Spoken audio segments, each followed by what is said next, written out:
वाहेगुरु जी का खालसा, वाहेगुरु जी के फतेह। Voice of मानवता चैनल में जुड़े सभी दर्शकों का हम बहुत बहुत स्वागत करते हैं। आज हमारे साथ खास मेहमान जुड़े हुए हैं, जसबीर भाटिया साहब अमेरिका से, बीचर भाई राठौर साहब जुड़े हैं गुजरात कच्छ से, और रूपसा कुमारी जुड़ी हुई है उड़ीसा से। और आज का जो हमारा खास विषय है वो ईवीएम को लेकर है, लोकतंत्र में तकनीक और लोकतंत्र और ईवीएम वोट का अधिकार। इस संदर्भ में आज का हमारा जो खास चर्चा होने वाली है उस पर हम आज करेंगे। मैं बेचर भाई राठौर साहब के पास जाना चाहूंगा। राठौर साहब अपनी कैमरा ऑन करें। राठौर साहब, बहरहाल राठौर साहब जुड़े तो है लेकिन उनकी आवाज नहीं आ रही है। मैं कुमारी रूपसा के पास जाना चाहूंगा। रूपसा, आप यूथ हो और वोट देने का भी अधिकार आपको हो गया होगा। बहरहाल भारत में जो ईवीएम लाया गया, इस लोकतंत्र में पारदर्शी चुनाव हो, पारदर्शी वोट हो और कम समय में लोगों की जो गिनती है उसको लेकर के भारत में 1982 में लाया गया। तो इस संदर्भ में जो तकनीक है इसको लेकर बहुत सारे सवाल भारत के अंदर में खड़े हुए हैं। अभी तक जो चुनाव हुए, बहुत सारे घोटाले को लेकर भी चर्चा हुई। तो इस ईवीएम को लेकर आपके पास क्या जानकारी है और हमें विस्तार से बताएं, रूपसा। जी सर, ये जैसा कि आपने कहा सर, 1982 में पहली बार इसको इंदिरा गांधी लेकर के आई और इंट्रोड्यूस किया, और 2002 से इसका पहला यूज शुरू हुआ इलेक्शन में। तो सर, जैसे कि भारत एक लोकतांत्रिक देश है, और लोकतांत्रिक सिर्फ लोकतांत्रिक नहीं है, इसमें जो है प्रजा का तंत्र रहता है, प्रजा का जो है रिप्रेजेंटेशन भी रहना चाहिए। लेकिन जब से कांग्रेस सत्ता में, क्योंकि पहले इलेक्शन से ही कांग्रेस का राज आया, और 1952 में जब इलेक्शन हुआ तो जो कांग्रेस के बड़े नेता थे नेहरू, उन्होंने काजरोडकर नाम के एक व्यक्ति को, जो चौथी फेल था, उन्होंने बाबा साहब के अगेंस्ट उनको जो है चुनाव में लड़वाया 25,000, तब के 25,000 रुपए दे करके। तो बाबा साहब तब चुनाव हार गए थे, और इसी तरह फिर कांग्रेस का जो राज शुरू हुआ, करप्शन का दौर शुरू हुआ। लेकिन इंदिरा गांधी के टाइम इंदिरा गांधी समझ गई कि अब हम ज्यादा दिनों तक बहुजनों का वोट खरीद नहीं पाएंगे।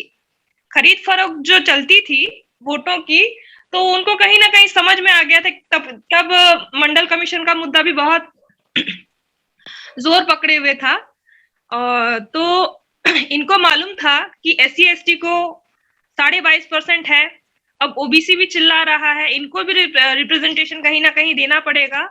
और इसी तरह अगर हर कोई अगर जागृत होता रहा तो फिर हम जो एक एकाधिकार स्थापित करना चाहते हैं भारत में, वो हो नहीं पाएगा। इसलिए ईवीएम लाया उन्होंने। ईवीएम जहां का मेड है, मैं थोड़ा कंफ्यूज हूँ, जर्मनी है या जापान, तो जहां का मेड है वहां ईवीएम यूज नहीं होता, तो उसको इंदिरा गांधी यहाँ लेकर ही क्यों आई? हमें पहले यही सोचना होगा, क्योंकि ईवीएम टेम्परिंग हो सकता है। पहले बैलेट पेपर था, इनका ये कहना था कि बैलेट पेपर होने से वो मतलब जो है वो माफिया लोग जो है उसको आधे रास्ते से गायब कर देते हैं और सही हो नहीं पाता। लेकिन ईवीएम में देखिए, आज पिछले 2009 से ईवीएम के ऊपर जो है ईवीएम का विरोध होना शुरू हो गया, और सबसे पहला विरोध बीजेपी ने किया।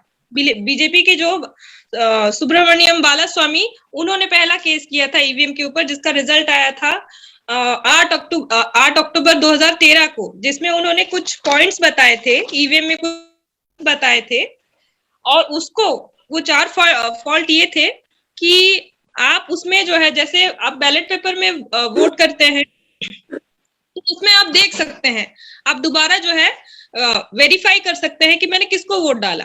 तो आप वहां देख सकते हैं ईवीएम में जब आप वोट डालते हैं, वो एक बिप का साउंड आता है, लाइट भी जलती है, लेकिन वो जब चला जाता है, मशीन में चला जाता है, तो हम देख नहीं पाते कि वो किसको जा रहा है। दूसरा फॉल्ट ये है कि उसमें फिजिकल एविडेंस नहीं है।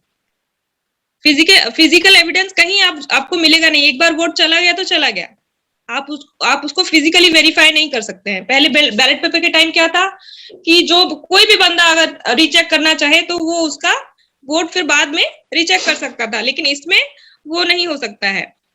और अगर फिजिकल वेरिफिकेशन नहीं है, जो फिजिकल एविडेंस नहीं है, तो थर्ड ये है कि फिजिकल वेरिफिकेशन नहीं हो सकता उसका, ये थर्ड पॉइंट है। चौथा ये है कि बैलेट पेपर जो है उसमें रिकाउंटिंग हो सकती थी, लेकिन ईवीएम में रिकाउंटिंग नहीं हो सकती। इसमें सिर्फ आप जो है उसका रिकैलकुलेशन कर सकते हैं। तो ये 4 फॉल्ट उन्होंने बताए सुप्रीम कोर्ट में, और सुप्रीम कोर्ट का डिसीजन जो आया, सुप्रीम कोर्ट ने ये कहा कि मतलब उस वक्त ही प्रूव हो गया। 2009 में 1982 में आई और 2009 में ही प्रूव हो गया कि EVM free, fair and transparent चुनाव नहीं करवा सकती। और सुप्रीम कोर्ट का ये कहना था कि उसमें जो है पेपर ट्रेल लगाई जाए, और इन केस ऑफ डिस्प्यूट उसका रिकाउंटिंग भी उन्होंने बोला था। लेकिन उसका सुप्रीम कोर्ट के डिसीजन को ईसीआई ने जो है एकदम बाइकआउट किया, और उन्होंने 2013 में उसका आंसर दिया कि 2012 में केस हुआ था, और 2013 में जाकर के उन्होंने कहा कि अभी हम लोग के पास जो है टाइम नहीं है। उन्होंने 14 महीने गवा दिए, और फिर मतलब ये टाइम गवाना नहीं था, ये जानबूझ करके उन्होंने कॉन्स्पिरेसी की। और जो है 14 महीने बाद उन्होंने एक एफिडेविट कोर्ट में फाइल किया और बताया कि अभी हमारे पास टाइम भी नहीं है और पैसा भी नहीं है, तो हम इसको इस बार के इलेक्शन में नहीं कर सकते हैं, हम 2019 के इलेक्शन में करेंगे। तो इसी तरीके से सर सिलसिला जारी हुआ, और आप देख ही रहे हैं कि कांग्रेस या बीजेपी हो, इनका मैनिफेस्टो जो है कभी भी पब्लिक वेलफेयर को लेकर के रहा ही नहीं है। फिर भी ये लोग चुन करके क्यों आ रहे हैं? 2004 अगर आप 2004 से लेकर के देखेंगे तो सारा का सारा पब्लिक का जो है सत्यानाश करने का मामला ये लोग कर रहे हैं। फिर भी चाहे कांग्रेस हो और चाहे बीजेपी हो, इनको सीटें कैसे आ रही हैं? तो सबसे बड़ा सवाल नहीं खड़ा होता है। इवन आप देखें 2019 के इलेक्शन में, आप देखें बहुत सारे बूथ ऐसे हैं जहां पे खुद प्रत्याशी जो लड़ रहा है उसका वोट भी जो है उसको नहीं मिला। महाराष्ट्र में एक सॉरी क्या जिला है वो, मुझे अभी याद नहीं आ रहा है, उस जिले में प्रत्याशी को अपना ही वोट नहीं मिला। जब उन्होंने रिटर्निंग ऑफिसर को लेटर लिखा तब उनको वहां के सारे बूथ का जो है डेटा मिला और उसमें उनका वोट ही नहीं था। तो ये है मुद्दा सर। और अगर ये हमारा जो है प्रतिनिधि चुनने का मामला है, इलेक्शन जो है ये सबसे इम्पोर्टेंट मुद्दा है। इससे हम अपना रिप्रेजेंटेटिव चुनते हैं, लोकसभा में हो या राज्यसभा में हो, लेकिन अगर हम अपना जो मन मुताबिक अगर हम नहीं चुन पाते हैं तो हमारे किसी काम का नहीं है इलेक्शन, ये ढोंग भर का है। मेरा यही कहना है सर। जी, जिस ढंग से ईवीएम को लेकर भारत में जो बवाल खड़ा हुआ है और उसमें हैकिंग के भी बहुत सारे मामले को लेकर, बहुत सारे ईवीएम की मशीन को चोरी को लेकर देश के अंदर में जगह जगह विरोध हुआ। कई लोगों ने हाईकोर्ट में भी इसको याचिका दायर की। बहरहाल हम इस ईवीएम को लेकर जो आम जनता का जो जनमानस है या जो जनता के लिए जो पारदर्शी लोकतंत्र के लिए जो वोटिंग का जो पावर है, लेकिन इस तकनीक को लेकर भारत के अंदर में बहुत बड़ा सवाल खड़ा हो गया है। हालांकि विभिन्न देशों में इस ईवीएम को लेकर अभी सवाल खड़ा हुए, जिसमें आपका वेनेजुएला है। वेनेजुएला में भी जब वोट हुए तो वहां जो प्रामाणिकता पर सवाल खड़े हुए, और वहां पे जो वोटिंग की जो असली वोटिंग की जो डिफरेंस है, वहां पे 10 लाख वोटिंग का डिफरेंस वहां पे सामने आया। वेनेजुएला के जो पारदर्शी चुनाव को लेकर, ईवीएम को लेकर, मशीन को लेकर वहां पे एक बहुत बड़ा सवाल खड़ा हुआ। वैसे ही अर्जेंटीना में भी हुआ और वैसे ही विभिन्न कंट्रीज में हुआ, और भारत में बहुत व्यापक रूप से इसका प्रतिरोध देखा जा रहा है। क्योंकि भारत में एक बहुत बड़ा लोकतंत्र है और तकनीकी के कारण यहाँ पे जो चुनाव को लेकर जो सवाल खड़े हुए हैं, इसमें बहुत बड़ी आशंकाएं आ, आ चुकी हैं और इसको लेकर बहुत ही ज्यादा लोगों में जागरूकता हुई है और इस ईवीएम को हटाने की मांग लगातार हो रही है। मैं दोबारा इसके लिए मैं जसबीर भाटिया से आपके पास जाना चाहूंगा। भाटिया साहब, अमेरिका में भी ईवीएम है या विभिन्न देशों में और जो ईवीएम को लेकर है, इस पर आपकी क्या प्रतिक्रिया है? बीच में आपका कनेक्शन टूट गया था, तो मैं शायद कोई और बात की होगी तो मैं सुन नहीं पाया। अभी फिर दोबारा कनेक्शन हुआ है, लेकिन इसके बारे में पहले अभी तो इतना ही मैं कहूंगा कि जैसे मैं फ्लोरिडा में हूँ, तो हमारे भी अभी यहाँ पेपर बैलेट होता है और यहाँ दो सिस्टम कैसा है कि यहाँ पर पेपर बैलेट मिलता है आपको, तो उसके आप उसको भी जो चाहे आप उस अपना वोट दे सकते हैं, फिर उसी वक्त उसको मशीन में फीड कर दिया जाता है। तो मशीन में फीड होकर जो डेटा आपने भरा है एक्चुअली कागज में, वो डेटा जो है अल्टीमेटली जाके कोलेट होता है। तो इस तरह से वेरिफिकेशन भी होती है और जो जिसको आप वोट दे रहे हैं आप उसी को वोट जाएगा, किसी दूसरे को वोट नहीं जा सकता, क्योंकि वो पेपर्स बैक्ड है। अब जैसे कि अभी बेटा ने कहा, रूपशा ने, कि वेरिफिकेशन नहीं हो पाती, ऑडिट नहीं हो पाता, बिल्कुल सही कहा उसने। पहले तो मैं ये कहूँगा कि रूपशा जो भी कह रही है, I am very very impressed, बहुत प्रभावित हूँ उससे, उसकी कितनी जानकारी है, कितनी वो नॉलेजेबल है इस केस में, मुझे बहुत खुशी हुई ये जान के। अच्छा, तो जैसे हमारे पिछले वोटिंग में, अभी हाल में जो वोट पड़े हैं पिछले साल, तो आपको मालूम ही होगा, पढ़ा होगा आपने, जो पहले जो प्रेसिडेंट थे ट्रम्प और जो नए प्रेसिडेंट आए हैं बाइडेन, तो काफी यहाँ पर बवाल हुए हैं, झगड़ा भी हुआ है। कुछ लोग कहते हैं कि ये जो इलेक्शन ठीक नहीं हुई है, खास करके जॉर्जिया में 2 बार ऑडिट हो चुका है। उनका हम नहीं मानते ये इलेक्शन हुई है, ठीक नहीं हुई है, तो सब वोटों की दोबारा गिनती हुई है, ऑडिट हुए हैं, और दूसरे देशों में, दूसरे स्टेट्स में भी वो ऑडिट की मांग कर रहे हैं।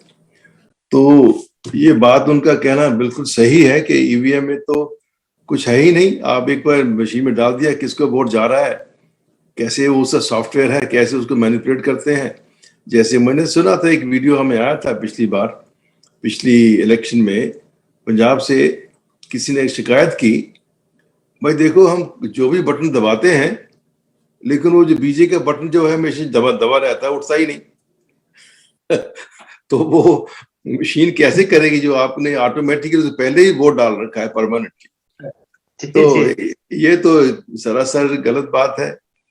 और एक बार और हमने, किसी ने वीडियो भेजा हमें कि वोटिंग चल रही है, आधा दिन से ज्यादा निकल गया है, और फिर जिन मशीनों के ऊपर वोट डल चुके हैं, वो दोबारा मशीनों को रिप्लेस करके नई मशीनें ला रहे थे ट्रक भर के। तो लोगों ने प्रोटेस्ट किया, ये क्या हो रहा है, तो उसको बंद किया, नहीं किया। तो मैं ये देख रहा हूं, मैं ज्यादा कुछ कहने, आपके भारत में मैं ये इलेक्शन के बारे में ज्यादा कुछ नहीं कह सकता, लेकिन मैं यही कहना चाहता हूँ कि यहाँ पर भी अभी भी पेपर वोटिंग चलती है, क्योंकि उसमें पूरा सिस्टम है वेरिफिकेशन का और ऑडिट का, जो भी अभी बेटिया ने कहा, रूपशा ने, तो ऐसा होना चाहिए, ऐसा यूएसए में ऐसा ही सिस्टम है। जी, मुंबई में एक एक्टिविस्ट है जो आरटीआई एक्सपर्ट हैं, मनोरंजन राय, उन्होंने 27 मार्च 2018 को इसकी जानकारी मांगी और उनको जो है आरटीआई के माध्यम से जो भी जानकारी दी गई, उसमें बहुत बड़ा खुलासा उसने किया दुनिया के लिए और हमारे भारतवासियों के लिए, क्योंकि आरटीआई के तहत जो जानकारी मिली उसमें बहुत सारे फॉल्ट उसको मिले, और वहां फिर बाद में मुंबई हाई कोर्ट में इसकी याचिका भी दायर हुई। लेकिन बहरहाल कहीं ना कहीं जो भारत का निर्वाचन आयोग है, राजनीतिक तंत्र के नेताओं के द्वारा दबाव में है, ऐसा मुझे लगता है। लेकिन जिस ढंग से निर्वाचन आयोग को पारदर्शी, निष्पक्ष और स्वतंत्र रखा गया है, वो एक निर्वाचन इलेक्शन कमीशन एक अलग से होता है, उसके चीफ होते हैं और उनकी जिम्मेदारी होती है और जो भी गड़बड़ी करता है उसके ऊपर में सख्त कार्रवाई की जाने की जरूरत रहती है। लेकिन अभी आपने देखा होगा कि आसाम में, वेस्ट बंगाल में या अन्य जो राज्यों में जो चुनाव हुए, उसको लेकर भी ईवीएम को लेकर बहुत लोगों ने उसको पकड़ा, उसकी जब्ती की। लेकिन कहीं न कहीं इसकी जो कार्रवाई होनी चाहिए था, वो कार्रवाई में भेद विभेद हुआ और इसको लेकर के जो लोगों ने पकड़ा उसमें कार्रवाई होनी चाहिए और जिस ढंग से कार्रवाई होनी चाहिए वो हुई भी नहीं। और इसी कारण भारत देश के अंदर में जो वोट के समय जब ईवीएम की बात आती है, तो बहुत बड़ा मतलब लोगों के ऊपर में शंका खड़ी हो जाती है। लेकिन ममता बनर्जी ने ईवीएम को घोटाले को लेकर उसके कार्यकर्ताओं ने और वहां पे मुस्तैदी से शुरू से ही लोगों ने चाक चौबंद करके इसमें घोटाला और लफड़ेबाजी करने के लिए वहां के जो उनके जो कार्यकर्ता थे वो रोक पाए। इसी कारण वहां पे जो ममता बनर्जी जो है दोबारा आ पाई। अगर ईवीएम का कुछ खेला हो गया होता, जैसा कि वहां उन लोगों का स्लोगन था कि खेला होबे, और ये खेला होबे का स्लोगन वहां की जो जनता के अंदर में एक जागरूकता पैदा कर दी और लोगों ने इसको रोकने में कामयाब हो गए। लेकिन आसाम एक बड़ा राज्य है जहां पे वहां पे बीजेपी की जो स्थिति थी वहां पे उतनी अच्छी नहीं थी और वहां पे भी जनता का जो स्पष्ट जनादेश था कि वहां परिवर्तन होना है। लेकिन आप वहां देखेंगे कि दोबारा बीजेपी सरकार फिर से आ गई वहां पे। तो लोगों के अंदर में ये ही मतलब इस ईवीएम को घोटाला के तहत ही वहां पे सरकार दोबारा बन गई, ऐसा लोगों का मानना है। बहरहाल ये शंकाएं तो शंका के दायरे में है, लेकिन इसको लेकर भारत के अंदर में जितने भी चुनाव हो रहे हैं उसमें दिनों दिन जनता के ऊपर में शंका और जो ऐसे धोखाधड़ी को लेकर पुख्ता सबूत मिलते चले जा रहे हैं। मैं आज का विषय को इसीलिए चुना हूं क्योंकि आगामी समय में फिर से विभिन्न राज्यों में चुनाव होने हैं और इसको लेकर जनता के अंदर में जागरूकता आई है। लोगों ने कोर्ट में भी याचिका दायर किया, सब कुछ किया, लेकिन उसके ऊपर में कार्यवाही को लेकर भी लोगों के अंदर में संदेह है। मैं रूप साहब के पास फिर से जाना चाहूंगा। रूप साहब, जिस ढंग से लोगों ने कोर्ट में याचिका दायर की, न्याय की मांग की है, लेकिन कहीं ना कहीं आम जनता को इसमें कोई राहत नहीं मिल रही है, ना ही उनको कोर्ट से भी न्याय नहीं मिल रहा है। इस पर आपका क्या कहना है? देखिए सर, जी सर, जैसे मैंने आपको बताया कि 2013 8 अक्टूबर 2013 को सुब्रमण्यम स्वामी के केस में खुद सुप्रीम कोर्ट ने माना कि ईवीएम जो है वो फ्री, फेयर एंड ट्रांसपेरेंट चुनाव नहीं करवा सकती विदाउट पेपर ट्रेल। तो जब कोर्ट ने आदेश दिया कि पेपर ट्रेल लगाना है और जो है ईवीएम, तो वही ईवीएम जो है डिफॉल्टेड है, वही प्रूव हो गया कोर्ट में। उसके बावजूद आप देखिए कि जो नेशनल मीडिया है, ठीक है, कहीं किसी नेशनल मीडिया में इसकी खबर नहीं आई, जबकि मीडिया को इसमें बढ़ चढ़ के हिस्सा लेना था। तो मेरा ये कहना है सर कि ये एक तरीके की कॉन्स्पिरेसी है। आज आप देखिए जो भारत की जो 4 पिलर हैं, गणतंत्र के जो 4 पिलर हैं, वो है मीडिया, कार्यपालिका, न्यायपालिका, तो और जो विधायिका। तो जी, तो हर जगह ब्राह्मण बैठे हैं। आज ब्राह्मणों का रिप्रेजेंटेशन इतना हाई कैसे है?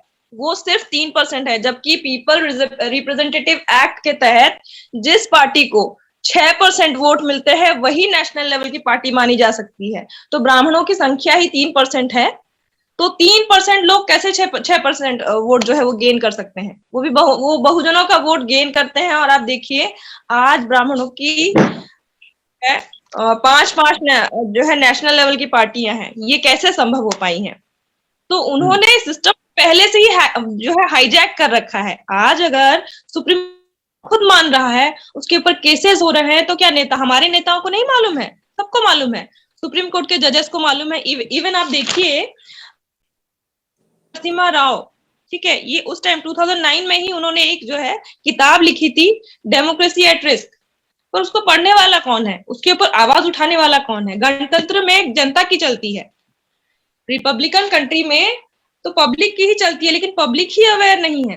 पब्लिक अपने अधिकारों के प्रति जब तक सजग नहीं होती है, या उनके सिर्फ अधिकार नहीं तो उनके जो कर्तव्य हैं उनका, बाबा साहेब कहते हैं कि जिस देश का राजा जो है बेईमान होता है और प्रजा सोई हुई होती है तो उस देश का सत्यानाश होता है। बस वही हाल है इंडिया में, कुछ नहीं है। आज ईवीएम से लोग वोट चोरी कर रहे हैं, और आज आपको पता है कि सोशल मीडिया किस रफ्तार से चालू है। लोग कितने बड़े पैमाने पर फेसबुक, ट्विटर और टेलीग्राम, इंस्टाग्राम, पता नहीं क्या क्या यूज कर रहे हैं।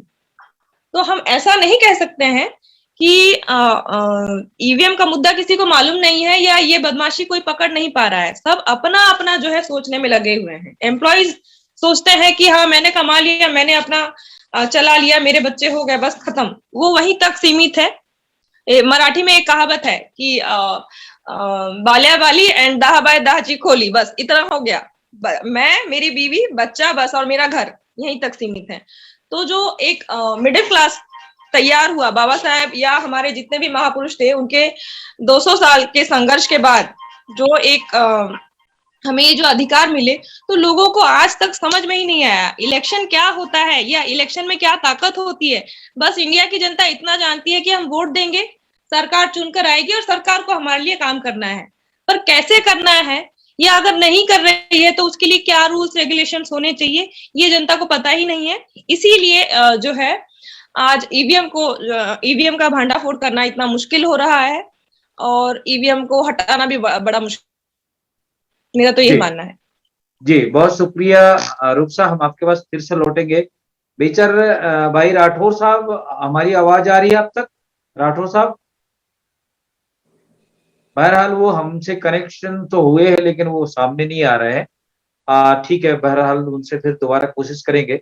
मैं भाटिया जी के पास जाना चाहूंगा। सर, जिस ढंग से विभिन्न देशों में जो विकसित देश कहलाते हैं, वहां पे भी कई ऐसे देश हैं जहां पे आज भी ये जो ईवीएम को लेकर हाथों से जो बैलेट पेपर से जो वोट देते हैं उसका भी प्रचलन है।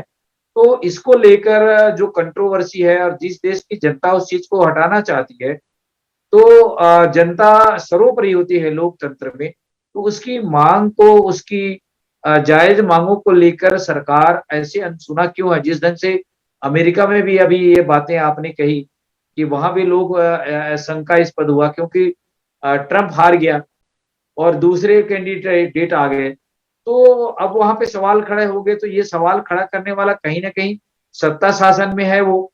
तो उसी प्रकार से भारत देश के अंदर में इसको एक पारदर्शिता और एक सच्चाई, ईमानदारी के साथ लोकतंत्र की स्तंभ के लिए या अच्छे मतलब सच्चाई से लोगों को वोट पड़े और सही लोकतंत्र में लोग आए, उसके लिए इसकी व्यवस्था की गई है।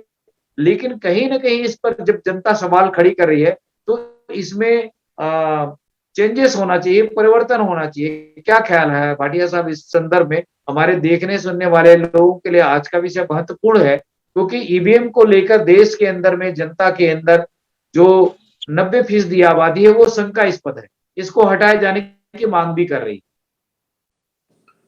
देखिए, मैं पहले जो कह चुका हूँ, भारत के इलेक्शन के बारे में तो मैं कुछ कह नहीं सकता हूँ। मैं बाहर बैठा हूँ, मेरा कोई भी ओपिनियन जो है मैटर नहीं करेगा। लेकिन जो भी रूपसा ने कहा है, बेटा ने सच कह रहे हैं वो बिल्कुल। और खास करके जब सुब्रमण्यम स्वामी ने इस बात को कहा है, मैं उनके काफी सत्कार करता हूँ, उनके कई मैंने सुने हैं। तो ये बात भी उनका, वो कहें या ना कहें, वैसे भी खाली एक इलेक्ट्रॉनिक मीडिया जो है वो सॉफ्टवेयर पे डिपेंड करता है। देखिए, इसके पहली जो इलेक्शन हुई थी 2016 में भी जी, ये बात इस कंट्री में बहुत जोरों से पकड़ी गई है, और कि उसमें भी रशिया और दूसरे कंट्रीज ने हमारे इलेक्शन सिस्टम में गड़बड़ी की है, इलेक्ट्रॉनिक मीडिया से उन्होंने सॉफ्टवेयर हैकिंग की वजह से की है। और उसकी शंका इस हद तक बड़ी है कि वो दो देशों में आपस में तनाव हो गया। और ये बात जो है, हालांकि यहाँ पर पेपर बैलेट है, उसके बावजूद भी ये कहा जा सकता है कि जो फाइनल काउंटिंग हुई है उसमें जो मशीनें हैं वो काम, उनको गड़बड़ किया गया, हैकिंग किया गया। तो ये समस्या है। लेकिन सवाल ये होता है कि ठीक है, देखो उसके बावजूद भी मैं कहूंगा कि जो आज की इलेक्शन, जो पिछले साल इलेक्शन हुई है, जो लोगों ने इस बात की आपत्ति की है, कोर्टों ने जाके, अदालतों ने जाके उस बात को समझा है, उनकी पिटीशन सुनी है और उन्हें वेरीफाई किए हैं वोट। जैसे मैंने कहा कि जिस जिस स्टेट में, जैसे खास करके जॉर्जिया में या पेंसिल्वेनिया में ये बातें हुई हैं, तो उन्होंने ऑडिट करवाए हैं, वोटरों को दोबारा वेरिफिकेशन किया है। उसके आधार पे अदालतों ने ये फैसला किया है कि नहीं, ये इलेक्शन जो हुई है ठीक हुई है, इसमें कोई गड़बड़ी नहीं हुई। तो ये बातें देखें, अपोजिशन जो होती है, जो हार जाता है वो तो रोएगा, कुछ ना कुछ बहाने लगाएगा, कुछ ना कुछ कहेगा, नहीं ये ठीक नहीं है, मेरे हक में नहीं हुआ। वो तो उसकी होती है, नेचर होती है जो हार जाता है। लेकिन हमारे यहाँ जो भी है, फिर भी बाय एंड लार्ज जो इलेक्शन होती है वो फेयर होती है, क्योंकि जैसे कहा ना, पेपर बैलेट को आप दोबारा गिन सकते हैं, रिकाउंट कर सकते हैं, वेरीफाई कर सकते हैं। जैसे 2000 बहुत पहले 2001 में भी जब ऐसी बात हुई थी, तो हमारे जॉर्ज बुश के टाइम पे और दूसरे जो डेमोक्रेटिक कैंडिडेट थे, वो सिर्फ एक स्टेट, हमारी फ्लोरिडा स्टेट में ही गड़बड़ हो गई थी। उसमें थोड़े से वोटों से वो जॉर्ज बुश जीत गए थे। लेकिन क्या हुआ था उसमें कि उससे बहुत सारे जो वोट लोगों ने किए थे, पंच किए थे, वो पंच पूरे हुए नहीं। उसे हम हैंगिंग चैट्स बोलते हैं, एक मजाक बन गया Florida. Florida has become a deciding state for election of a president। तो उसमें बहुत सारे वोट जो थे वो उन्होंने काउंट नहीं किए, क्योंकि वो जो पंच किया था मशीन ने, वो ठीक से नहीं हो पाया था। तो ये बातें हुई हैं, इलेक्शन में होती है। लेकिन फिर भी उस वक्त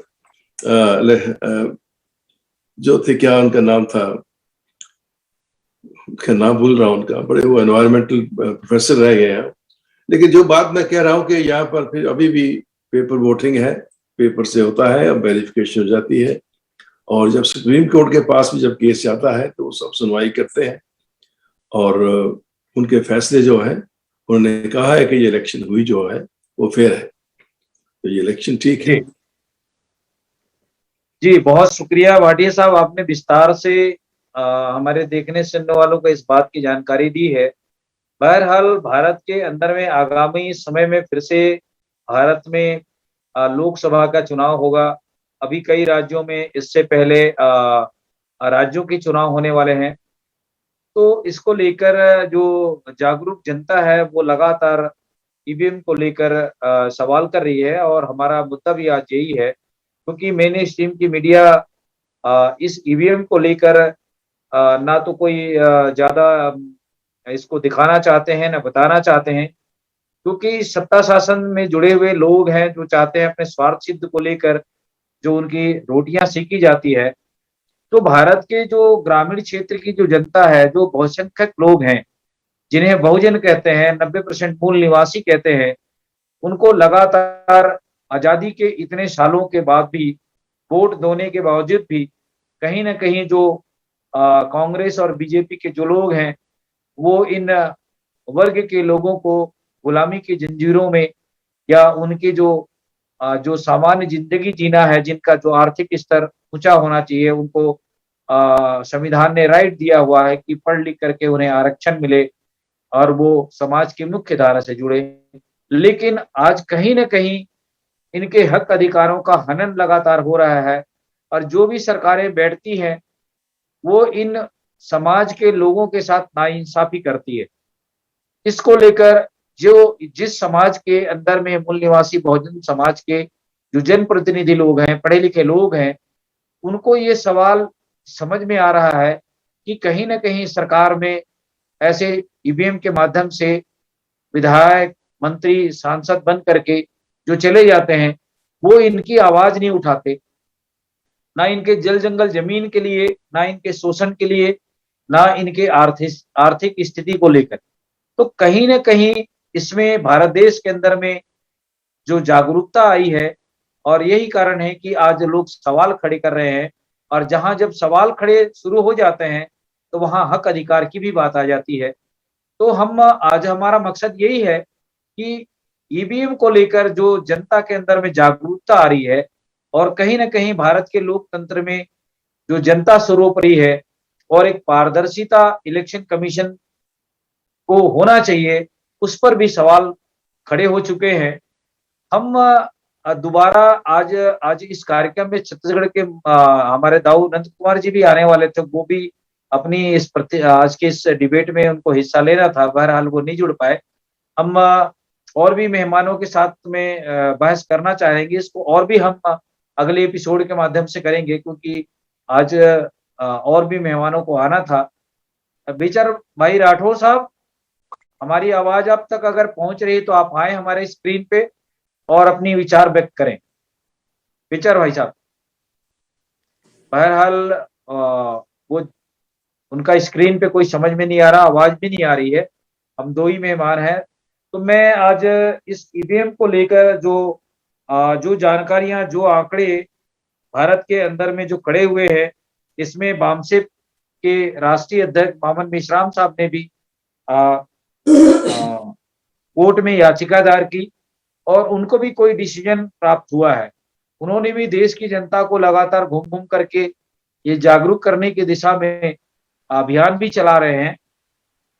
और मैं रूपसा के पास फिर से जाना चाहूंगा। रूपसा, आज हम ईवीएम को लेकर जो संजीदगी आई है, लोगों में जो जागरूकता आई है, इसको आप किस नजरिए से देखते हैं, और इसके लिए भारत सरकार को, इलेक्शन कमीशन को आप क्या संदेश देना चाहेंगे, क्योंकि जनता सर्वोपरि है लोकतंत्र में? जनता सर्वोपरि ये बस कहने को रह गया है भारत में। यहाँ ब्राह्मण सर्वोपरि हो गया है, क्योंकि उन लोगों ने बाय हुक और बाय क्रुक अपने लोगों को शासन, सत्ता, प्रशासन हर जगह तैनात कर रखा है। आज अगर आप देखेंगे तो जितने भी IAS, IPS, IRS अधिकारी हैं, उनमें 80% लोग ब्राह्मण हैं। ठीक है, ये कैसे पॉसिबल हुआ? जब डेमोक्रेसी है तो यहाँ पे सरकार के ऊपर प्रशासन का डर रहना चाहिए, पर यहाँ प्रशासन डरती है सरकार से। ठीक है, और आज आप देखिए इसका सबसे बड़ा एग्जाम्पल, सबसे अच्छा एग्जाम्पल अभी रिसेंट में आप देखिए, किसानों का आंदोलन चल रहा है।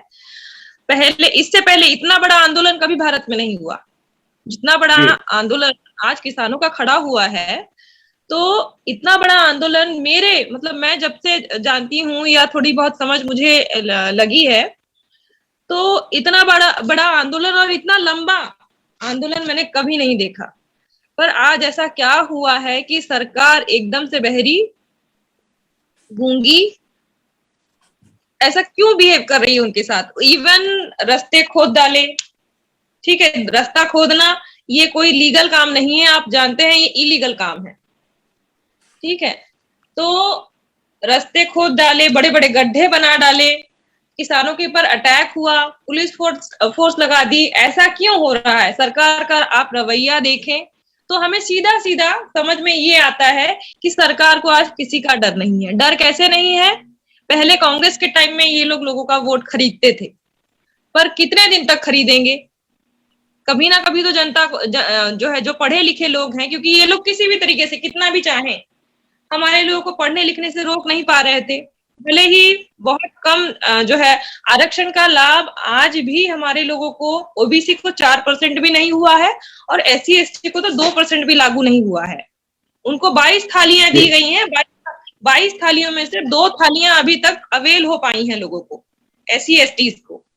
ओबीसी का तो उन्होंने दिया ही नहीं, उनको 52% लोगों को तब का 1932 या 31 में जो कास्ट बेस्ड सेंसस हुआ था, उसमें जो आंकड़े आए थे, उसके हिसाब से उनको 1992 में जो मंडल कमीशन लागू हुआ, वो भी विद क्रीमी लेयर लागू हुआ।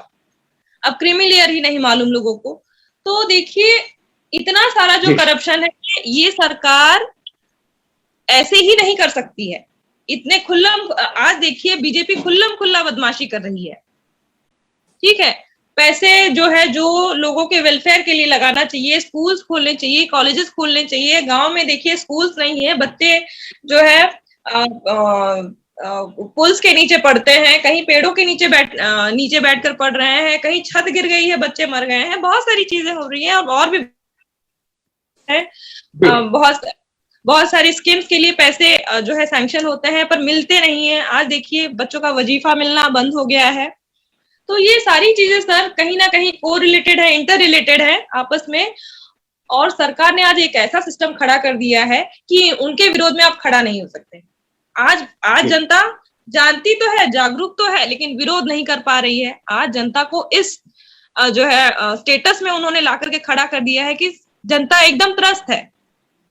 आज जनता के पास बहुत सारी प्रॉब्लम्स है, लेकिन वो उन मुद्दों पे आ ही नहीं पा रही, क्योंकि एक तो कोरोना का डर, और दूसरा देखिए आज लोग बेरोजगार हैं, बेरोजगारी, महंगाई, हर तरीके से भ्रष्टाचार हर जगह बढ़ा है।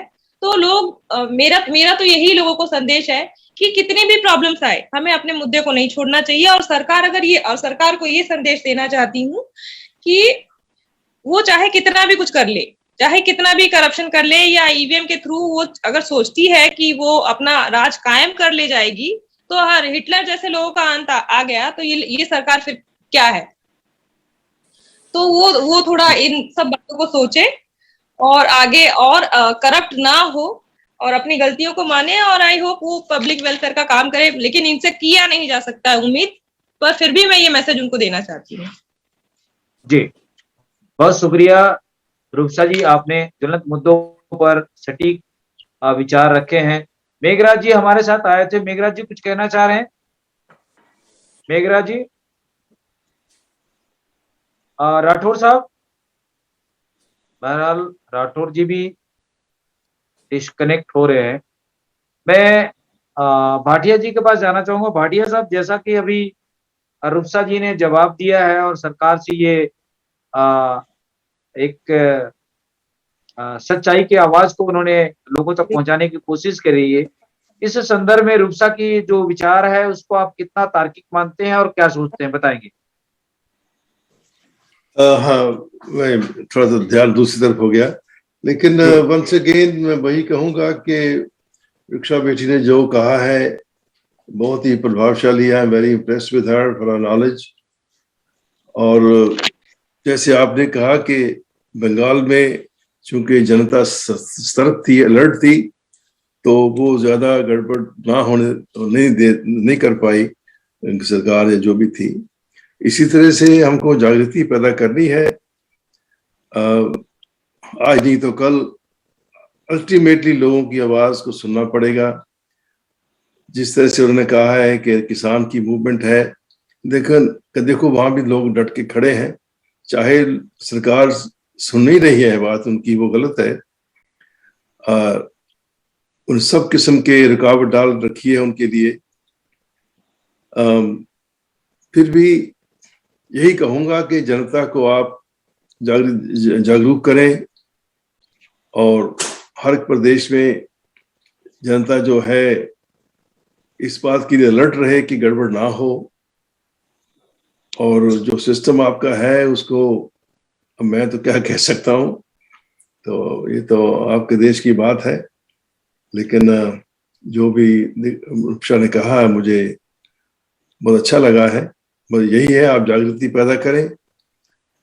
और जो यही कहूँगा कि आप जो आपके पास वोट मांगने के लिए लोग आते हैं उनको सवाल कीजिए कि आपने हमारे लिए आज तक क्या किया है। देखिए, लोग जाति का नाम से, पैसे के नाम से लोगों को झूठे वादे करके लोग उनसे इम्प्रेस हो जाते हैं। क्योंकि मैं देखता हूं कि जैसे शुरू से ही भारत में इलेक्शन होते रहे थे तो हमेशा लोग को इमोशनलाइज किया गया था। जो गरीबी के नाम से एक बार मिसेस गांधी ने आवाज उठाई, गरीबी हटाओ, अब ना तो गरीबी हटी, कहाँ बढ़ गई। तो इस किस्म के इमोशनल तरीके से लोगों को प्रभावित करके उनसे वोट ले लेते हैं, झूठे वादे करके। तो लोग इनको पहचाने उनसे पूछे कि आपने क्या किया आज तक हमारे लिए, क्यों वोट दें हम आपको। तो ये बात जब आएगी तो उनको जवाब देना पड़ेगा, या फिर आप वोट नहीं देंगे। बाकी मशीनों की बात तो मैं क्या कह सकता हूँ, उसके बारे में आप ज्यादा जानते हैं। जी जी जी।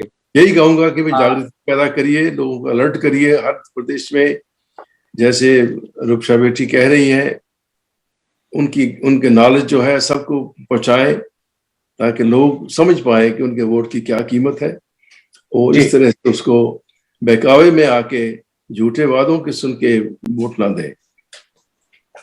जी, बहुत शुक्रिया भाटिया साहब। आज की इस चर्चा को हम संक्षिप्त के रूप में ले जाना चाहेंगे, और मैं ज्यादा मेहमान भी नहीं जुड़े हुए हैं, इसलिए ज्यादा प्रतिक्रिया भी हम शामिल नहीं कर पा रहे हैं। बहरहाल मैं रूपसा के पास जाना चाहूंगा। रूपसा जी, आपका लास्ट कमेंट के रूप में हम ये सारांश का आज का जो प्रमुख जो डिस्कस हुआ है, इसमें यही बातें छन के आई है कि दुनिया के तमाम देशों में इसको लेकर, ईवीएम को लेकर सवाल खड़े हुए हैं, इस तकनीक को लेकर खड़े हुए हैं, और ये वाजिब सवाल भी है, क्योंकि जहां जहां लोकतंत्र में पारदर्शिता नहीं होगी, ईमानदारी नहीं होगी, सच्चाई नहीं होगी, वहां पे सवाल खड़े होना एक स्वस्थ लोक परंपरा की बुनियाद है, और इसी बुनियाद के आधार पर देश टिकता है, दुनिया टिकता है। तो हम आज इस चर्चा को ज्यादा लंबा न ले जाते सेशन को यहीं समाप्त करना चाहेंगे। मैं रूपसा के पास अलग आज की इस सारगर्भित कमेंट को लेकर, जिस ढंग से अभी भाटिया साहब ने कहा कि लोगों में एकमात्र जागरूकता ही समाज को नई दिशा की ओर लेके जाना है, और ये जागरूकता ही एक न एक दिन लोगों को इस भारत की नींव को और मजबूत करेगा। तो इसलिए सोशल मीडिया के माध्यम से जो भी साधन संसाधन है हमारे पास, आज का जो हमारा ये डिबेट भी चल रहा है, इसको लेकर भी लोग जहां तक देखेंगे, सुनेंगे, लाइक करेंगे, कमेंट करेंगे और अपनी प्रतिक्रिया भी देंगे। तो हमारा आज का इस चर्चा का मेन विषय यही है कि लोगों ने जो इसको भरपूर रूप से आवाज उठाई, सवाल खड़े किए, लेकिन कहीं ना कहीं इस सवाल को और इस विचारधारा को दबाने की भी कोशिश हो रही है। तो मैं रूपसा के पास लास्ट कमेंट के रूप में जाना चाहूंगा कि इस आवाज को हम और आगे बुलंद, क्योंकि कहते हैं ना कि किसी चीज को जितना दबाया जाता है वो उतनी प्रेशराइज होकर के आगे निकलता है, वो फूटता है। तो इसको लेकर मैं रूपसा के पास लास्ट कमेंट के ऊपर जाना चाहूंगा कि इस विचारधारा को, इस सवाल को सरकार दबाना क्यों चाहती है और ईवीएम को क्यों नहीं हटाना चाहती है, क्योंकि ये 90% मूल निवासी बहुजन लोगों के हक अधिकार की बात है। रूपसा जी। जी सर। सर देखिए, आपका जो सवाल है उसी में आंसर भी है। सरकार करप्ट है, इसका मतलब सरकार बिल्कुल नहीं चाहती है कि जनता को उनका हक अधिकार मिले। वो कहीं ना कहीं एकाधिकार अपना स्थापित करना चाहती है, जो पहले था, जैसे वर्ण व्यवस्था में थी, सारे के सारे अधिकार जो है वो ब्राह्मणों के थे। वो पढ़ सकता था, वो पढ़ा सकता था, वो धन रख सकता था, और वो जो है शस्त्र भी रख सकता था। लेकिन जैसे जैसे वर्ण व्यवस्था में नीचे नीचे के वर्ण आए, तो उनके एक एक अधिकार जो है उन्होंने काट दिए। जैसे आपका क्षत्रिय है तो वो पढ़ सकता है, पढ़ा नहीं सकता है। वैश्य जो है वो पढ़ सकता है, पढ़ा नहीं सकता है, वो हथियार नहीं रख सकता है, सिर्फ जो है पैसे इकट्ठा करना उसको था। और शूद्र जो था, ठीक है, शूद्र वर्ण जो था, उनको इन चारों अधिकारों से उसने जो है वंचित कर रखा था। और हमारे महापुरुषों की 200 साल की लड़ाई के बाद हमारे लोगों को जो है अवसर मिला, हमारे लोगों को चांस मिला, या संविधान के रूप में हमें बहुत सारे सेफगार्ड्स मिले, और जिसका पुरजोर विरोध भी हुआ था, और सबसे बड़े विरोधक तो इसके गांधी थे। आज अगर ईवीएम है तो उसका सबसे बड़ा कारण यही है कि जो तब कम्युनल अवार्ड के रूप में बाबा साहब ने अंग्रेज सरकार से एक लोगों के लिए, उसके लिए गांधी ने अनशन किया था, और वो यरवड़ा जेल में थे, और तब हमारे लोगों को काफी मारा पीटा गया था। तो कहीं ना कहीं ये शुरू से हमारे लोगों को कोई हक और अधिकार नहीं देना चाहते हैं। लेकिन आज संविधान के बदौलत हमारे बहुत सारे लोग पढ़ लिख गए हैं। जैसे भाटिया साहब जैसे लोग आज फॉरेन चले गए हैं। देखिए, जो हमारे लोग जिनको खाना नहीं मिलता था, पहनने को नहीं था, तो वो लोग आज इतनी तरक्की कर गए हैं। तो जो ब्राह्मणों के सामने आपने अभी भी देखा होगा, बहुत सारे गांव में ऐसा है, राजस्थान में है, आपके गुजरात में है, ब्राह्मणों के घर से या ठाकुरों के घर के सामने से अगर जो है शेड्यूल कास्ट या शेड्यूल ट्राइब जाए तो वो अपना चप्पल जो है उतार करके सर पे रख करके जाता है। कहीं कहीं आपने देखा है मूंछ रखने के चक्कर में बहुत सारे लोगों को मार दिया जाता है। कुछ लोग शादी में अगर घोड़ी में बैठकर जा रहे हैं तो उनको, तो आज कहीं ना कहीं आज भी जातिवाद है, ये डिस्गाइज्ड वे में है, हमें दिखता नहीं है, बस कहीं कहीं बहुत ज्यादा ओपन है। जैसे यूपी हो गया आपका, राजस्थान हो गया आपका, उधर जो है कहाँ छत्तीसगढ़ हो गया, वहां पे भी होता है। एमपी में तो मुझे नहीं पता इतना। तो ये जातिवाद जो है ये बरसों से, आज से 5000 साल पहले से इनकी व्यवस्था इन्होंने बनाई हुई है। और बुद्धा से लेकर के हमारे जितने भी महापुरुष आए हैं उन्होंने बस विरोध किया है। और विरोध का नतीजा आज जब वो ब्राह्मण जब देख रहे हैं, उनके सामने जो है हमारे लोग कार से जा रहे हैं, अच्छा पहन रहे हैं, अच्छा खा रहे हैं, अच्छे अच्छे घरों में रह रहे हैं, तो उनको वो पच नहीं रहा है। तो वो कहीं ना कहीं से बस यही चाहते हैं किसी भी तरीके से षड्यंत्र करके हमारे लोगों को दबाना। पर उनको ये समझ जाना चाहिए कि ज्यादा दिन तक कोई भी मतलब जो है आप किसी भी इंसान को दबा नहीं सकते। आप जितना दबाओगे, आज इंडिया में ये हालत हो गई है कि देखिए हम स्वतंत्र सिर्फ नाम के रह गए हैं। यहाँ इंडिया को 1947 में देखिए फ्रीडम मिला, तो लिबर्टी मिलने के बाद जब हम लोग नहीं थे, जो गुलाम थे, अंग्रेजों के गुलाम थे, मुगलों से पहले पोर्टुगीज, डच और पता नहीं कितने कितने विदेशी आए, तो उस समय भारत की जो हालात नहीं थी, आज 70 सालों बाद, 69 सालों बाद जो है आज देश की क्या हालत है देखिए। लोगों के पास अपने बेटे बेटियों की शादी कराने के पैसे नहीं है, बच्चों के पास नौकरियां नहीं है, तो बच्चों की शादियां रुकी पड़ी हैं। तो ये सारी चीजों की जड़ ब्राह्मणवाद है। और ब्राह्मणवाद की स्थापना के लिए ही इन्होंने जो है ये ईवीएम भी उसका एक पार्ट है, छोटा सा पार्ट है। क्योंकि इनको अगर गणतंत्र जो लोकतंत्र है उसको पूरा जड़ से अगर उखाड़ना है तो कहीं ना कहीं पूरे जो 4 पिलर होते हैं, विधायिका, न्यायपालिका और मैं भूल जाती हूँ, कार्यपालिका और जो मीडिया है, इन चारों पिलर्स पे उनका पूरा कब्जा उन्होंने कर लिया है। और ये पूरी की मतलब पूरी प्लानिंग के साथ बहुजनों का जो है डिस्ट्रक्शन चाहते हैं और डिस्ट्रॉय कर ही रहे हैं। तो हमारे भारत के लोगों को समझना होगा इसको, और हमारी ड्यूटी एज अ सिटीजन, मैं तो यही मानती हूँ कि हम जितना हो सके इसके बारे में लोगों को जागृत करें, डोर टू डोर जाएं और समझाएं। और जितना जल्दी हमारे लोग इस पे मतलब इसको समझ जाएंगे, इनकी कॉन्स्पिरेसी को समझेंगे, उतनी जल्दी हम इनसे जो है छुटकारा पा सकते हैं और देश का उद्धार हो सकता है। जी, बहुत शुक्रिया रूपसा, आपने हमारे देश देखने सुनने वालों को एक चिंगारी के रूप में एक मैसेज दिया है। और ये मैसेज निश्चित रूप से जो पढ़े लिखे बुद्धिजीवी हैं उनको जरूर जगाने का काम करेगा।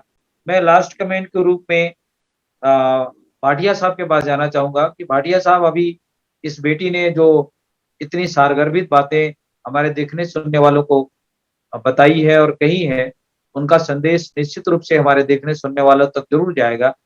और लास्ट कमेंट के रूप में हम आज की इस महत्वपूर्ण चर्चा को समाप्त करना चाहेंगे। उससे पहले मैं आपकी अंतिम प्रतिक्रिया के रूप में आपका कमेंट लेना चाहूंगा, जसबीर भाटिया साहब।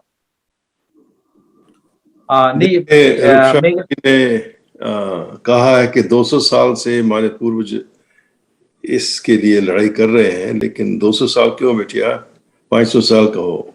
गुरु नानक से लेके आज तक लड़ रहे हैं हम लोग। तो ये बात आपने कही, लेकिन आप उनको डिस्काउंट मत करिए। जो सिखों की जो देन है इस देश को, इस देश ने सिखाई नहीं। सुन मेरी बात, इस देश ने जो सिखों की कंट्रीब्यूशन है, जितने हमारी बलिदान हुए हैं देश में, जितना हमने खून बहाया है इस देश के लिए, देश के लोगों ने समझा ही नहीं। अगर सिख नहीं होते तो आज कम से कम सारा north India, Delhi including Rajasthan, ये अफगानिस्तान का हिस्सा होता। ये आपको जानना चाहिए। जी सर, मैं माफी चाहती हूँ सर, मैंने इंक्लूड नहीं किया इसको। वैसे तो मुझे 500 साल सही में कहना था, क्योंकि बुद्धा से ये चले आ रहा है। हाँ, जहां बुद्धा से चले आ रहा है, ठीक है, वही तो 2000 साल की बात कहें फिर आप। लेकिन जो सिखों ने कहा है, लेकिन जैसे आपने कहा, सिख होने के नाते हमें कोई आरक्षण नहीं मिलता, लेकिन सिख होने के नाते हम शिक्षा प्राप्त कर सके हैं, हम तरक्की कर सके हैं, हम दूर जा सके हैं, जो नहीं गए वो भी भारत में ठीक है, सिख लोग प्रगतिशील हैं। हमारे जब मेरा जो हाई स्कूल से लेके एक ही दोस्त था, गुलजार सिंह। मुझे नहीं मालूम था, मैंने कभी किसी से पूछा नहीं, जातिवादी का सवाल ही नहीं पैदा होता किसी को पूछने का।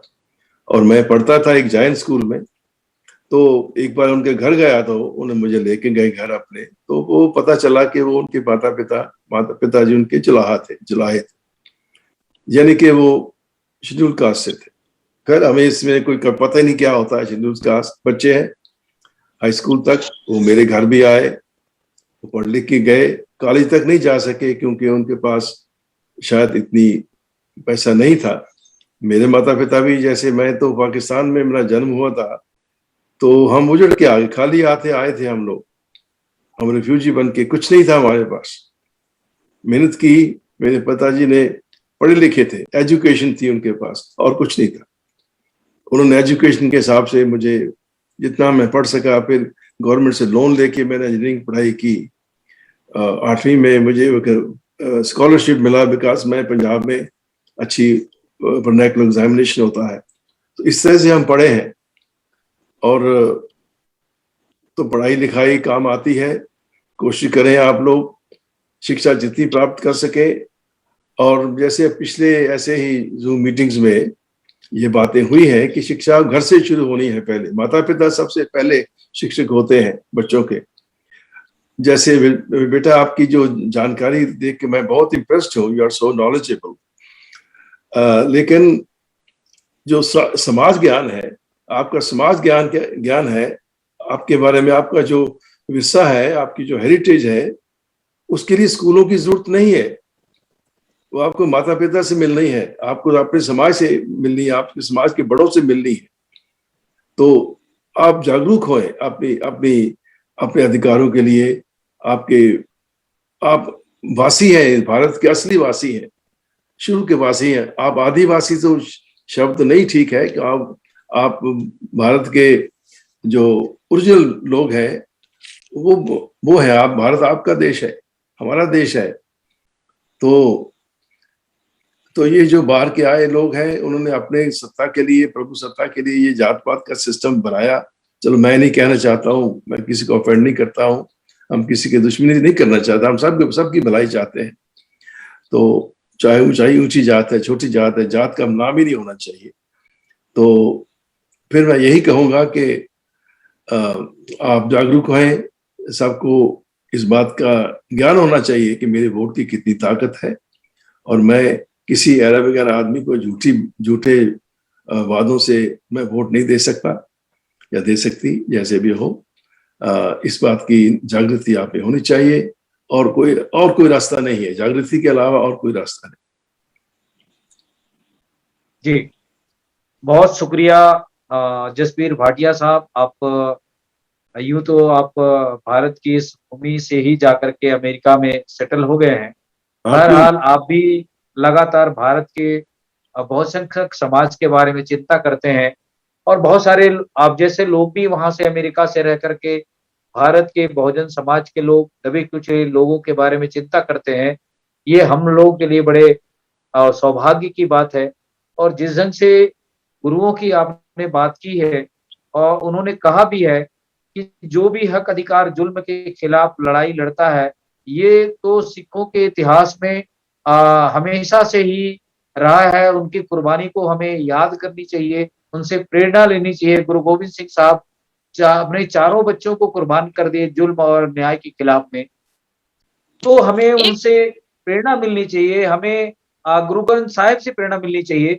और हमारे देश की जो एक एक जनता है, एक एक जो मानव है, वो उनको संदेश हमारे गुरुओं ने दी है।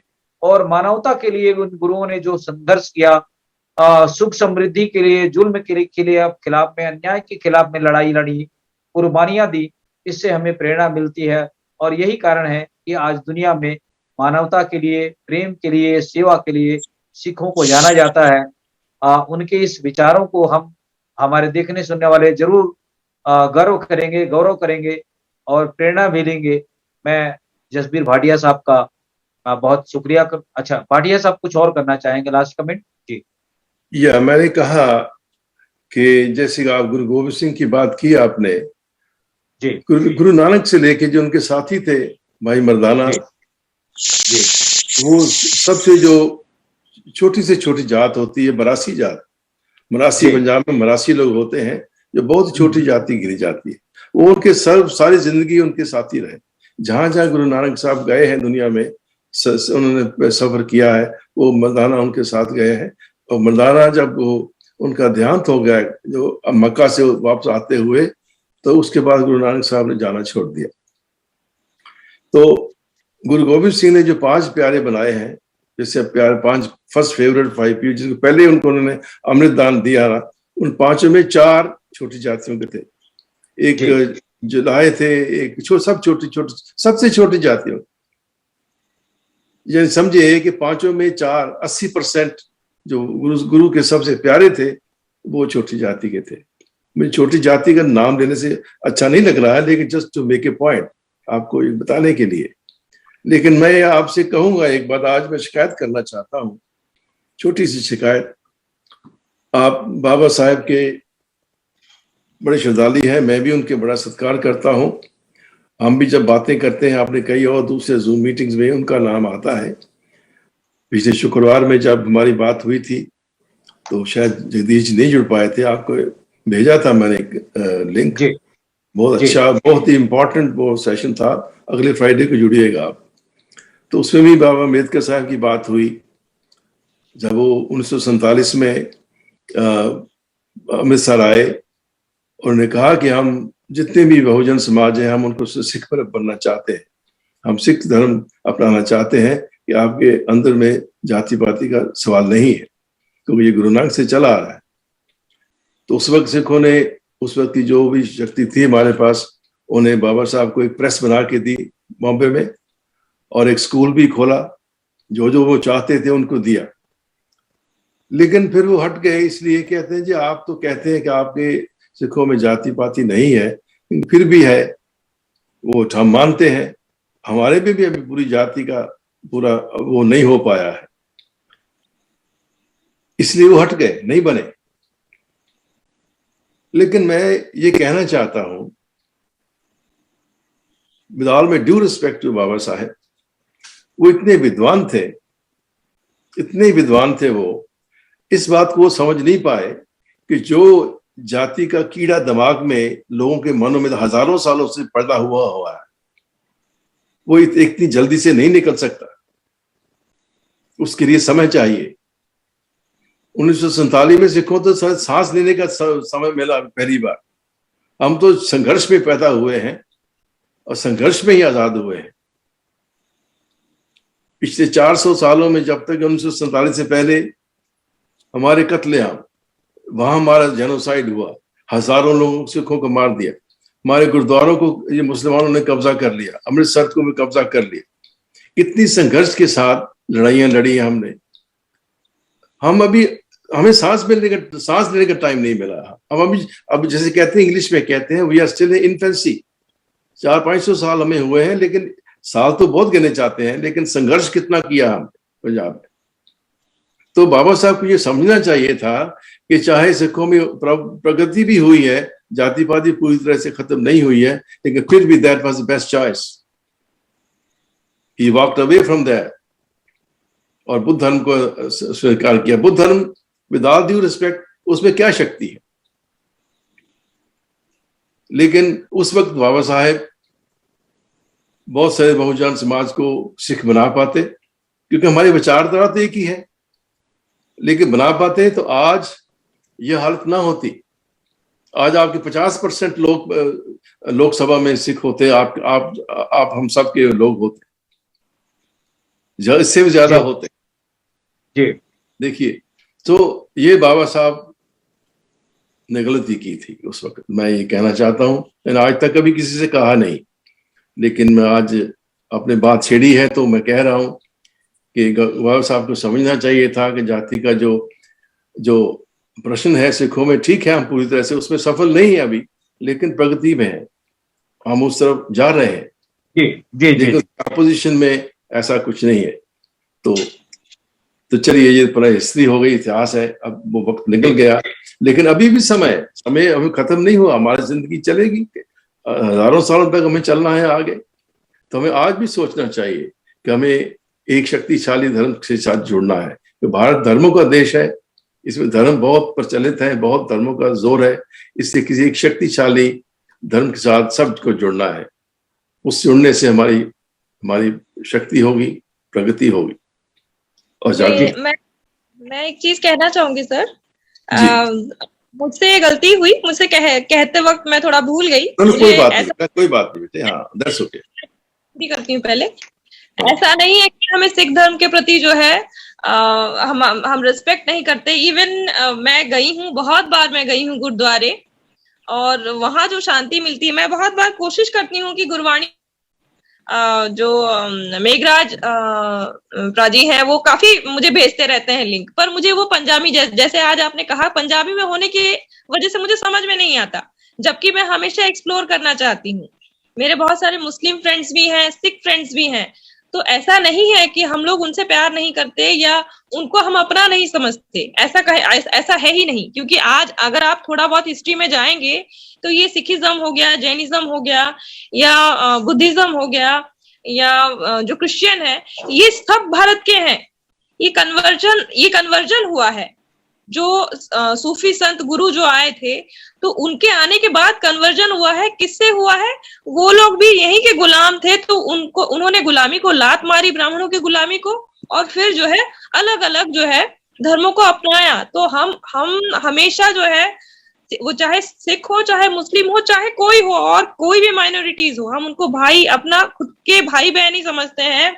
अपने माँ बाप अगर हमसे जो है बड़े हैं तो हम उनको माँ बाप जैसा ही रिस्पेक्ट देते हैं। मैं कभी जाति में बिलीव ही नहीं करती, क्योंकि मेरा बस यही मानना है कि इंसान के घर इंसान ही पैदा होता है, और इंसानों में सिर्फ दो जात हैं, एक लड़का है और दूसरी लड़की है। इसके अलावा इंसानों में जात होता ही नहीं है, और जो इसको मानता है मैं उसको बेवकूफ मानती हूँ। गुरु नानक ने तो ये भी कहा, एक ही जाति है ना। गुरु गोविंद सिंह का नारा है, मानस की जात सब है, एक ही पहचान हो। गुरु साहब ने कहा है, गुरु नानक ने लिखा है, पुरुष में नारी, नार में पुरखा। नारी पुरुष में है, पुरुष में है, पुरुष में नारी है। तो उसमें कोई अंतर नहीं है। ये सिर्फ बाहरी दो रूप है उस भगवान के, एक ही है। मेघराज जी हमारे साथ जुड़ गए हैं। मेघराज जी, लास्ट प्रतिक्रिया के मैं एक मिनट आपने कुछ कमेंट करें? जवाब देना। मैं रूपशा को कहना चाहता हूँ कुछ। रूपशा बेटे, आपने कहा ना जो हम सिखों की मतलब यह सत्कार करते हैं, वो तो बहुत खुशी की बात है। मैं ये नहीं कह रहा हूँ कि आप सत्कार नहीं करते हैं, लेकिन जब एक के धर्म के साथ जुड़ते हैं ना जी, तो एक पहचान आपकी होती है जी। इसमें पावर है सर, ये हम मानते हैं। आज भी मैं यही कह रही हूँ, मैं बहुत खुश थी जब सिखों ने पहला प्रोटेस्ट शुरू किया किसानों का। तो हम लोग बहुत सारी चीजें एक्सपेक्ट कर रहे थे उनसे, लेकिन कहीं ना कहीं कुछ लोग उसमें जुड़ करके सैबोटेज कर रहे हैं आंदोलन को, जो आंदोलन का मुद्दा होना चाहिए। तो उसकी वजह से आज हम लोग को बहुत दुख होता है कि हमारे बुजुर्ग हैं, वो भी तो हमारे दादा दादी और जो है माँ बाप की उम्र के हैं, तो वो रास्ते में आज मतलब पता नहीं कितनी बारिशें झेली, कितनी ठंड झेली, धूप झेला होगा, और पता नहीं कैसे हैं। हम लोग एक दिन भी नहीं गुजार सकते। तो वो लोग हमारे लिए ही लड़ रहे हैं, क्योंकि अगर कल को वो बिल पास हो जाता है तो सबसे ज्यादा हम ही लोगों को होनी है दिक्कत, क्योंकि हम लोग जो है खरीद कर खाने वाले लोग हैं। तो हमको समझ में आता है, और हम लोग चाहते हैं कि वो अपने आंदोलन में सफल हो जाएं। लेकिन ये सुनिए मेरी बात बेटा, जब ये कहते हैं कि वो सफल हो, आपको कहना है हम सबको सफल होना है। आप उनके साथ जुड़े नहीं है ना, वो अकेले नहीं, मैं बिल्कुल जुड़ी। ऐसे बहुत सारे लोगों को वहां से जानती हूँ जिनसे मैं डेली जो है फोन पर बात करती हूँ। वहां सिंगू बॉर्डर में और टीकरी बॉर्डर में, वहां बहुत सारे लोगों से मैं संपर्क में रहती हूँ। और मैं हमेशा ये नहीं है सब प्रदेशों में ये प्रोटेस्ट क्यों नहीं हो रहा है? हर प्रदेश रिप्रेजेंटेशन अगर आपने देखा होगा तो हर प्रदेश से गया था, एमपी से गया था, यूपी से गया था, बिहार से लोग गए थे, उड़ीसा से, छत्तीसगढ़ से, हर जगह से गए थे लोग।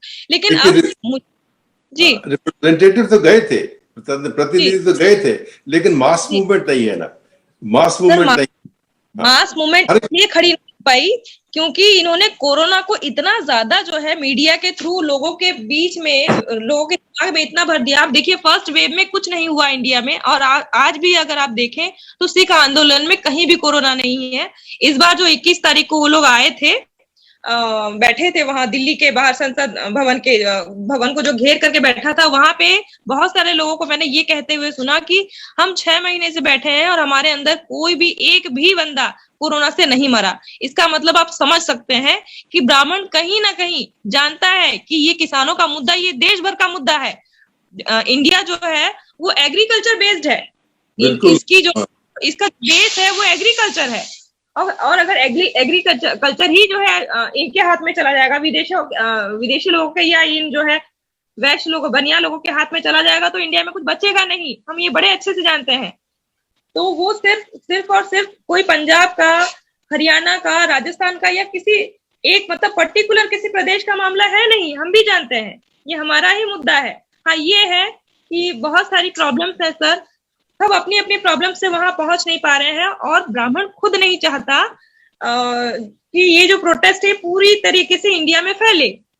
वो उसीलिए बहुत सारे, देखिए जब भी कोई आंदोलन हुआ है तो सरकार ने क्या किया है कि उसके आगे फिर और कोई रुकावट पैदा कर दी है या कोई और बड़ी चीज खड़ी कर दी है, जिससे कि लोगों का जो ध्यान है उससे हट करके दूसरे में लग जाए। कहते हैं ना, हाँ वो ठीक है। मैं देखता हूँ कि जो जैसे किसान है अपने ही स्टेट में वहां प्रदर्शन करें, वहां जुड़े, वहां उनके साथ आवाज उठाएं। जरूरी है कि दिल्ली जाना है, हम नहीं कह रहे कि दिल्ली जाओ, नहीं, अपने ही जगह पे, अपने ही शहर में बैठ के वहां पर वो अपनी आवाज उठा सकते हैं। अब चलो खैर दूसरा बड़ा सब्जेक्ट हो गया, मैं जानता हूँ, but I like you Anupsha बेटा, आपने first time I have been able to get to know you very well. Last time भी आप बोली थी, बहुत अच्छा लगा मुझे, but you are so knowledgeable, मुझे बहुत खुशी है। देश को आप जैसी बेटियां चाहिए, और तभी ये जागरूकता आएगी। और गॉड ब्लेस यू, आप जो भी हैं जीवन में प्रगति करें, मुझे यही मेरी अरदास है, प्रेयर है, और आप सबका भला हो, यही हम सब चाहते हैं। और कोई बात नहीं, हमारी किसी से दुश्मनी नहीं, चाहे ऊंची जात है, छोटी जात है, हम सभी चाहते हैं कि वो उस देश के सभी लोग में सोशल जस्टिस हो, सभी लोग खुशहाल रहे, शिक्षा सबको मिले। बहुत शुक्रिया आज के इस महत्वपूर्ण चर्चा में शामिल हुए जसबीर भाटिया साहब का, उड़ीसा राज्य से कुमारी रूपसा जी का। मैं गुरु नानक जी का एक शब्द विचार करके आज के इस कार्यक्रम को समाप्त करना चाहूंगा। उन्होंने कहा था कि एक ओंकार सतनाम करता पुरख आदि सच जुगादि सच, नानक होसी भी सच, नीची ऊपर नीची जात, नीचे से नीचे। इस कार्यक्रम में शामिल होकर अपने महत्वपूर्ण विचार दिए। मेघराज जी का भी हम स्पेशल धन्यवाद करेंगे, क्योंकि उन्होंने स्पेशल एपिसोड चला करके हमारे देखने सुनने वालों को, भारत के बहुसंख्यक समाज को जोड़ने की दिशा में सतत प्रयासरत हैं। और वॉइस ऑफ मानवता का चैनल भी उन्होंने इसी सोच के मुताबिक बनाया हुआ है। मैं सभी दर्शकों से ये आह्वान करूंगा कि हमारे इस महत्वपूर्ण डिबेट को लाइक करें, कमेंट करें और वॉइस ऑफ मानवता चैनल से जुड़े रहें। आज के इस कार्यक्रम को हम यही समाप्त करना चाहेंगे। वाहेगुरु जी का खालसा, वाहेगुरु जी के फतेह। जय भीम, जोहार, सतनाम। जी सर, एक बात कहना चाहूंगी सर, जो भाटिया सर कह रहे थे ना, कोई चैनल है जिसमें गुरबाणी हिंदी में चलेगी, तो मुझे प्लीज वो चैनल का लिंक भेजिएगा, मैं सुनना चाहूंगी। मुझे असल में गुरबाणी क्या है, उसमें क्या संदेश दिया हुआ है गुरु नानक साहब ने, मैं जरूर उसको सुनना चाहूंगी और मुझे उसकी नॉलेज लेनी है। बेटा अभी वो चैनल शुरू नहीं हुई, आज ही मैंने उनको पहली बार रिक्वेस्ट किया है। ये सब जान के आप सब लोगों से मिलके, और जो दूसरे जो जूम मीटिंग्स होती हैं उन समझ के मैंने उनसे आप रिक्वेस्ट की है उनको, और उन्होंने कहा है कि आप कोई ग्रुप बनाइए जो हमें सुनना चाहते हैं हिंदी में, हम प्रोग्राम शुरू करेंगे। तो जब शुरू करेंगे तो मैं आपको बता दूंगा, लेकिन मीनवाइल आप कुछ जुड़े, आपस मुझे बताएं कौन कौन जुड़ना चाहते हैं, उनके कॉन्टेक्ट भेजिए, तभी वो उनको भेजेंगे ना इंफॉर्मेशन। हाँ, ठीक है तो आप कुरे साहब से संपर्क करके सबको एक ग्रुप बना दीजिए, फिर हम करेंगे यहाँ से। Okay sir. नहीं होगा तो ठीक मैं है, खुद करूंगा, धन्यवाद। मैं नहीं होगा तो मैं खुद ही करूंगा। जी, वाहेगुरु जी का खालसा, वाहेगुरु जी की फतेह। जी सर।